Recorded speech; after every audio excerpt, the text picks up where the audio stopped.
ప్రతిఘటన టీవీకి స్వాగతం. క్షణక్షణం మీకోసం. కేంద్ర బడ్జెట్పై తీవ్రంగా స్పందించారు సీఎం రేవంత్ రెడ్డి.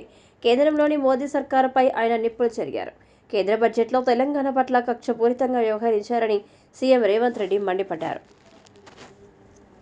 వికసిత్ భారత్లో తెలంగాణ భాగం కాదన్నట్లుగా కేంద్రం తీరు ఉందని ధ్వజమెత్తారు. బీహార్, ఏపీకి తప్ప ఇతర రాష్ట్రాలకు కేటాయింపులు లేకపోవడం దారుణమన్నారు. ఓట్లు, సీట్లు మాత్రమే తెలంగాణ నుంచి కావాలి, కానీ తెలంగాణ ఆత్మగౌరవం పట్ల కేంద్ర ప్రభుత్వానికి ఎలాంటి పట్టింపు లేదని మరోసారి రుజువైందన్నారు సీఎం రేవంత్ రెడ్డి.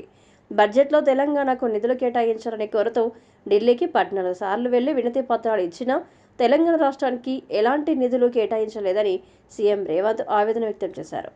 ప్రధాని మోదీని తాము పెద్దన్నగా భావించామని, తెలంగాణకు పెద్దన్నగా న్యాయం చేయాలని, నిధులు కేటాయించాలని ప్రధాని మోదీతో పాటు కేంద్ర మంత్రులు కోరినా ప్రయోజనం లేకపోయిందన్నారు. బీజేపీ అధ్యక్షుడిగా నరేంద్ర మోడీ మంత్రివర్గంలో యూనియన్ కేబినెట్ మినిస్టర్గా కిషన్ రెడ్డి బాధ్యత వహించాలి. తెలంగాణకు జరిగిన అన్యాయానికి తెలంగాణ ప్రజలకు వెంటనే క్షమాపణలు చెప్పి తక్షణమే మోదీ మంత్రివర్గం నుంచి కిషన్ రెడ్డి తప్పుకోవాలి అని ముఖ్యమంత్రి రేవంత్ రెడ్డి డిమాండ్ చేశారు.